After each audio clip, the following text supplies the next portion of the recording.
তোমার ঘর থেকে কি কোনো প্রডিউস হতে পারে না? কারণ তোমার ঘরেও একজন বিনোদন জগতের সাথে সম্পৃক্ত প্রত্যক্ষ কিংবা পরোক্ষভাবে একজন মানুষ আছেন, হ্যাঁ, আশফাকুর রহমান রবিন। হ্যাঁ, হ্যাঁ।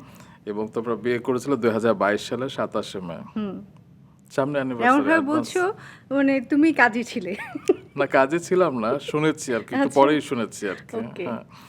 তো তিনিও তো কাজ করতে পারেন, তিনিও তো প্রডিউস করতে পারেন। তিনি প্রডিউস করছেন তো, কাজ করছেন, নাটকের করছেন। আচ্ছা, আমি সিনেমা তো একটা আশাবাদী তাহলে তিনি সিনেমাতেও করবেন আরকি। ইনশাআল্লাহ।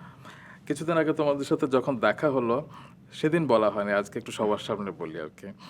আমার না এত অদ্ভুত ভালো লেগেছে তোমাদের একসঙ্গে দেখে এবং তোমাদের কেমিস্ট্রি, দুজনের চোখের দিকে তাকিয়ে নীরবভাবে কথা বলা কিংবা রেসপেক্ট, সেটি আমাকে অনেক মুগ্ধ করেছে।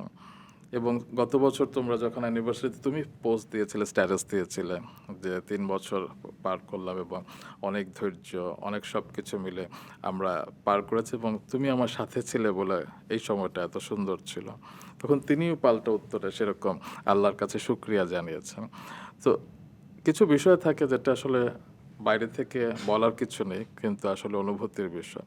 তুমি আসলে কতটা লাকি তাকে পেয়ে? আমি তো বলেই দিয়েছি আমি লাকি বেশ।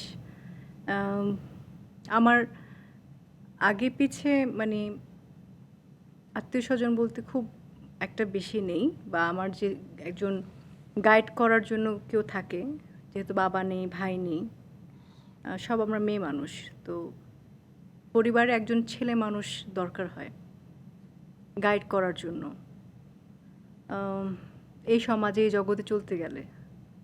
সেটা আমি রবিনের মাঝে পেয়েছি এবং ও আমাকে গাইড করছে অ্যাজ এ গার্ডিয়ান। সে আমার সাথে আছে, ছায়ার মতন লেগে আছে।